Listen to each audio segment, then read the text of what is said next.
শীতকালে অনেক রকমের শাকসবজি পাওয়া যায়। তার মধ্যে অন্যতম হলো মেথি শাক। এই শাকটি খেতে খুবই সুস্বাদু। একটু তেতো ঠিকই, কিন্তু ঠিকভাবে রান্না করা গেলে এর স্বাদ কিন্তু খুবই সুন্দর। তাই আজকে আমার রেসিপি মেথি শাকের পরোটা, সঙ্গে আলু মটরশুঁটির চচ্চড়ি। মমস কিচেনে আরও একবার সকলকে স্বাগত জানিয়ে শুরু করছি আজকের রেসিপি। পরোটাটা বানানোর জন্য প্রথমেই আমি একটা বোল নিয়ে নিয়েছি এবং অন্যদিকে শাকটাকে খুব ভালোভাবে ধুয়ে বেছে পরিষ্কার করে কেটে নিয়েছি। প্রথমেই আমি এখানে 3 কাপ আটা দিয়ে নেব। এরপর এর মধ্যে দিয়ে দেবো পরিমাণ মতো লবণ। লবণটাকে খুব ভালোভাবে একটু মিশিয়ে নেব আটার সঙ্গে। এরপর দিয়ে দেবো 5 চামচ সাদা তেল। তেলটা দেওয়ার পর আটার সাথে ভালোভাবে মিশিয়ে নিয়ে ময়াম দিয়ে দেব। দেখুন ময়ামটা খুব ভালোভাবে দেওয়া হয়ে গেছে। এরপর আমি শাকগুলো দিয়ে খুব ভালোভাবে করে আটাটাকে মেখে নেব। পরোটার জন্য কিন্তু অবশ্যই আপনার আটা ব্যবহার করবেন। ময়দা দিয়ে এই পরোটা করলে কিন্তু সেটা প্রচণ্ড পরিমাণে শক্ত হয়ে যাবে, তখন খেতে একদমই ভালো হবে না। এরপর আমি অল্প অল্প জল দিয়ে দিয়ে ডোটাকে তৈরি করে নেব। দেখুন খুব ভালোভাবে আমি মেখে রেখে দিয়েছি। এরপর সামান্য একটুখানি তেল দিয়ে খুব ভালোভাবে মেখে ঢাকনা দিয়ে ঢেকে রেখে দেবো 30 মিনিটের জন্য। অন্যদিকে তরকারিটা আমি করে নেব। তাই প্রথমেই দিয়ে দিলাম গোটা জিরে ও 2টো শুকনো লঙ্কা। এগুলোকে একটু শুকনো করে ভেজে নিয়ে রোস্ট করে নেব। তারপর ওই তেলের মধ্যেই আমি দিয়ে দেবো সর্ষের তেল। 4 চামচ সর্ষের তেল দিলাম। তেলটা খুব ভালোভাবে গরম হয়ে গেছে। এরপর আমি এর মধ্যে দিয়ে দিলাম ফোড়নের জন্য গোটা জিরে। জিরেটাকে একটু তেলের মধ্যে ভেজে নিলাম। তারপর আমি দিয়ে দিলাম পেঁয়াজ কুচো। একটা বড় সাইজের পেঁয়াজকে কুচো করে রেখেছিলাম, সেটা দিয়ে দিলাম। 1 মিনিট পেঁয়াজটা একটু লাল করে ভেজে নিলাম। তারপর দিয়ে দিলাম টমেটো কুচো। এরপর টমেটো ও পেঁয়াজটাকে খুব ভালোভাবে লাল করে আমি ভেজে নেব। তার জন্য এখানে অল্প পরিমাণ একটু লবণ দিয়ে দিলাম, যাতে পেঁয়াজ টমেটো খুব তাড়াতাড়ি সেদ্ধ হয়ে যায়।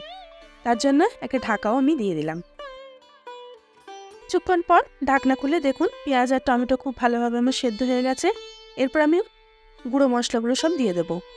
দিয়ে দিলাম পরিমাণ মতো হলুদ গুঁড়ো, 1 চামচ জিরের গুঁড়ো ও 1 চামচ চিনি।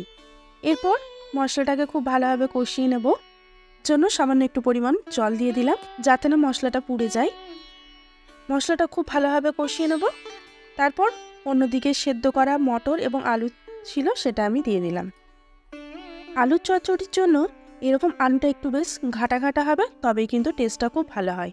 আলু যদি গোটা গোটা থাকে সেখানে কিন্তু চচ্চড়িটা অত টেস্টি হয় না। এরপর ওপর থেকে ছড়িয়ে দিলাম পরিমাণ মতো লবণ ও ধনেপাতা কুচো।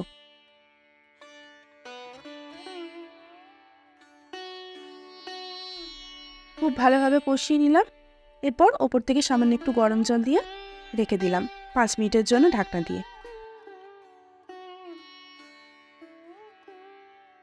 5 মিনিট পর ঢাকনা খুলে দেখুন একদম আলুর চচ্চড়ি আমার রেডি। ওপর থেকে ভাজা মশলা আমি ছড়িয়ে দিলাম।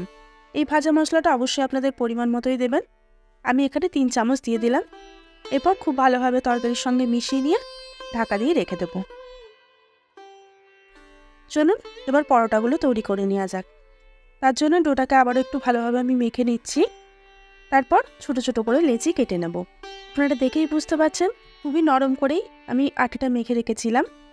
এরপর একটুখানি করে আটার গুঁড়ো নিয়ে খুব ভালোভাবে রুটির আকারে আমি বেলে নেব।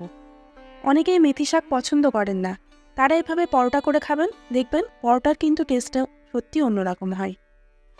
দেখুন কি সুন্দর গোল করে বেলা হয়ে গেছে। এরপর এগুলোকে খুব ভালোভাবে তেলে ভেজে নেব। আপনারা দেখতেই পাচ্ছেন কীভাবে গোল গোল করে আমি করে নিয়েছি। এরপর তাওয়ার মধ্যে আমি দিয়ে দিলাম। 2 পিঠ খুব ভালোভাবে সেঁকে নেব। মিডিয়াম আছে 2 পিঠ খুন্তির সাহায্যে টিপে টিপে খুব ভালোভাবে আমি সেঁকে নেব। এরপর একটা চামচের সাহায্যে 2 চামচ সাদা তেল আমি দিয়ে দিলাম। 2 চামচ সাদা তেল দেওয়ার পর 2 পিঠে তেলটা খুব ভালোভাবে বুলিয়ে এরপর আমি ভেজে নেব। এইভাবেই আমি সব পরোটাগুলোকে তৈরি করে নেব। শীতকালের ডিনারে এরকম যদি খাবার থাকে তাহলে আর কোনো কথাই হয় না। আপনারা দেখতেই পেলেন আমি কিভাবে বাড়িতে এইগুলি খুব সহজেই তৈরি করলাম। আপনারাও বাড়িতে তৈরি করুন। এবং আমাকে কমেন্ট করে জানান আমার এই রেসিপি আপনাদের কেমন লাগলো। আমার রেসিপি যদি ভালো লেগে থাকে তাহলে অবশ্যই লাইক, শেয়ার, কমেন্ট করবেন। আর আমার চ্যানেলে নতুন হয়ে থাকলে অবশ্যই চ্যানেলটিকে সাবস্ক্রাইব করে পাশে থাকবেন। সুস্থ থাকবেন, ভালো থাকবেন। আবারও দেখা হবে অন্য একটি রেসিপির সঙ্গে।